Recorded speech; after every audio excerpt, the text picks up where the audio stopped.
There ain't no kitchen.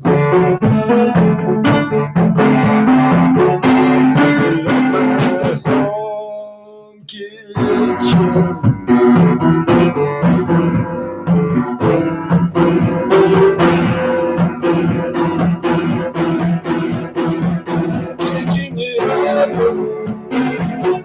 cookies on the shelf.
things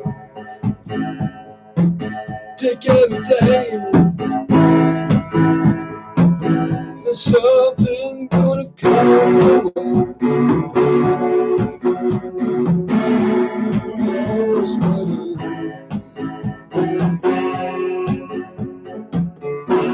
is? Just another challenge. Or else we lose our way.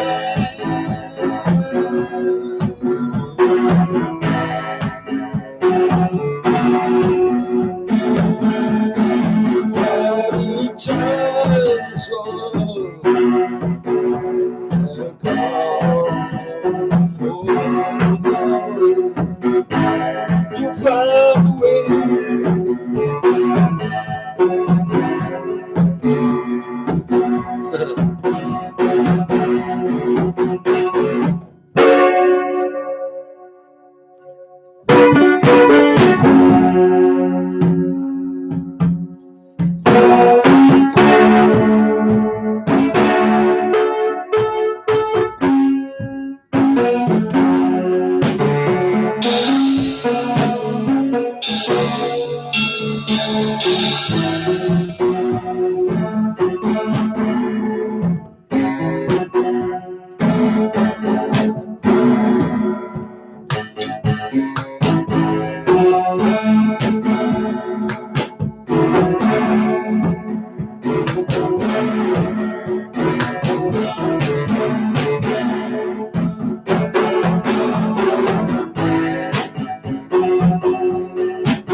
Excuse me for a minute. I have to go find some gloves because I can't play.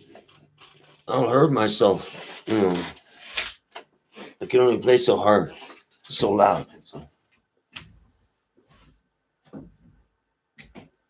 Be right back. I think I'll let the pair up here.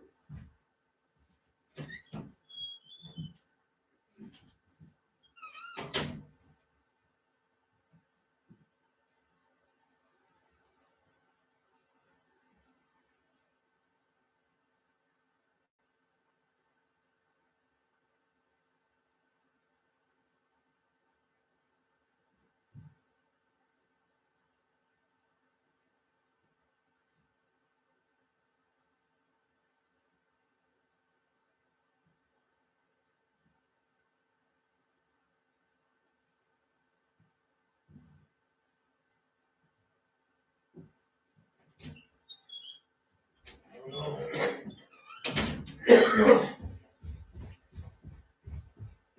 me another.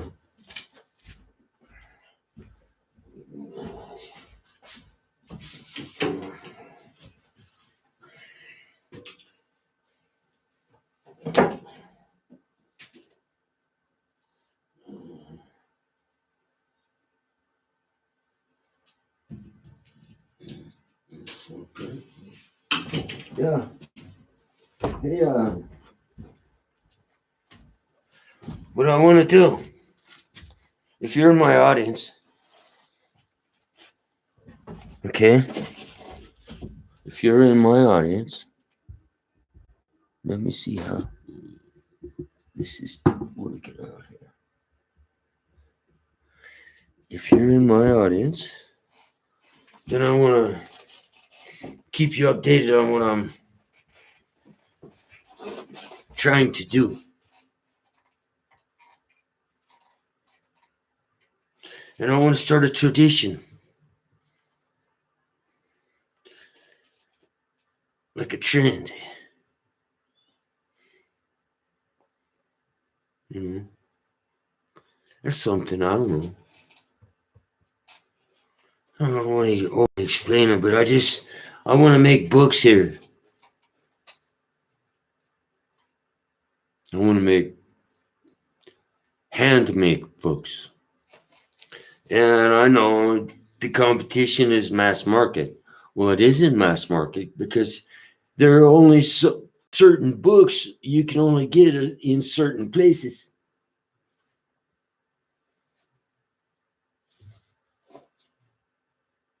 And you go to the Library of Congress, and I guarantee there are only certain books you can get at the Library of Congress where you cannot get anywhere else on the planet. Now, only in one place. Well, what I'm saying is, it's what book are you trying to get? You know?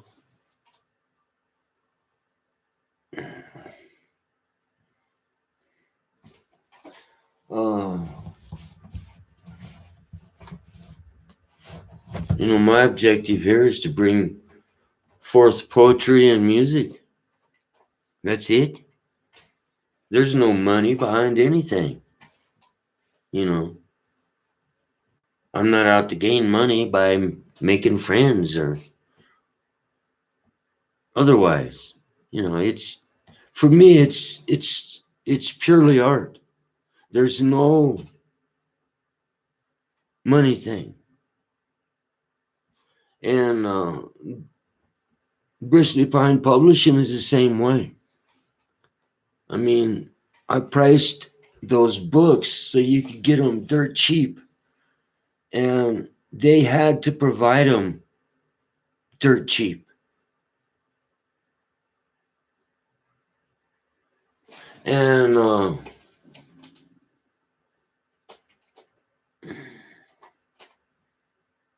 now they can price them at any price they want. The ones that I brought forth to you. But I made it so you could get the poetry for nothing on the internet. You didn't have to buy no book. Because the book thing, man, it's crazy. And you're not going to make a penny self-publishing. But that ain't the objective. Because their greed, well, it creates literature. There's a lot of book movement that wouldn't be happening without them greedy bastards out there, stealing everybody blind. And that's pretty much what self-publishing is about, So it isn't that I have no connection with that. I do as a self-publisher. I tried it out and everything, and then I escaped it, and I realized, hey, man, well, just because they want to turn good poetry and music and so forth into this money thing. Doesn't mean I have to. So what I got around to doing was just decide I'd make my own books. With hand and saw and stuff. Well, it took me about, I'd say in 6 months' time, I had it figured out. And that's, a pretty, not very well, I guess I could exaggerate it, but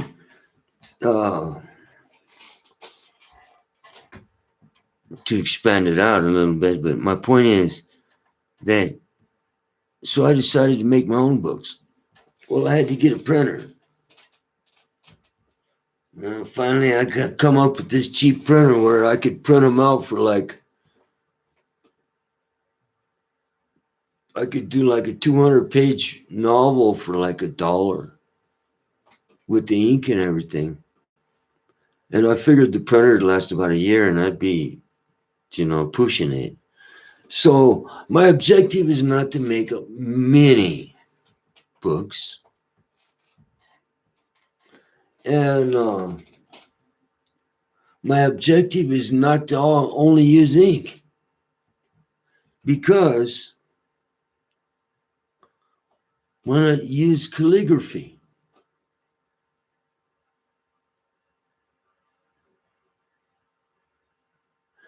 and that makes the most sense of all. Calligraphy. That means by a human hand.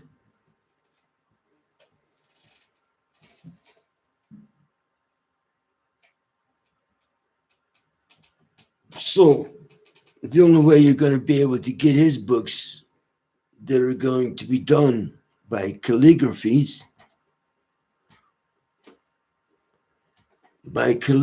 artist is through my publishing company right here. Only one place on this planet. And the reason I'm doing it that way is because I don't want it to be corrupted. I allowed it for the first volume, but the rest of his work cannot be corrupted in any way. And so it must be presented pure. Well, there you have it. And because I'm the guy that put the publishing company together and pushed all the, like this book took Risa about a year to edit that. First by hand, and then we put it in a zinc in a machine. So it would print it out. But it printed out these really nice, wonderful poems. Well, this book, by the way, is in the Library of Congress, kids. I mean, in it. It don't just have a number. It is in the Library of Congress, on the table. It'll even tell you what library it's located in. So it's precious work, precious poetry. And it, they said they only allow things in their library that have some historical basis. Well, that definitely, his work definitely has a historical basis. And my point is, it wasn't junk that we did. We actually created something. And it kind of teased me off because I don't want to tell you anymore, but I made that book so cheap you could buy it for, I think it was $5. You could, as my audience. or anyone out there. But what it meant was getting hand, because hardcovers have to be handmade. They're handmade. Hardcovers are. Well, guess what? I can print the same book right here for $1 and then put a hardcover on it, everything on it, minus the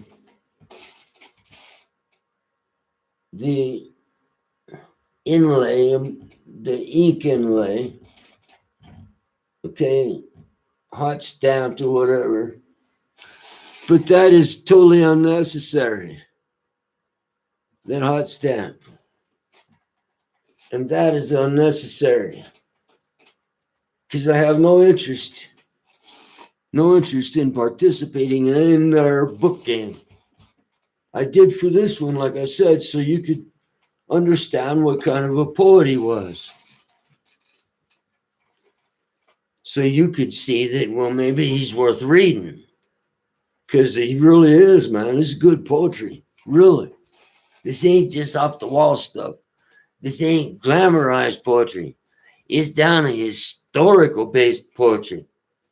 To tell you pretty much how it was, at different times in his life, but he did a really good job.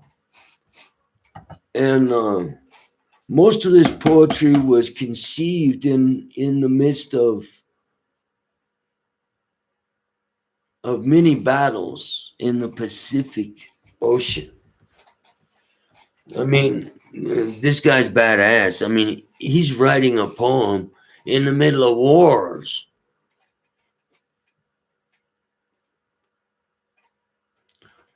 To keep his sanity. Well, that is totally freaking awesome, if you ask me. But anyway, so I found much discovery in Lewis Paul's work. And so we decided, well, by golly, we're going to share it with the world. And so we shared you the first volume.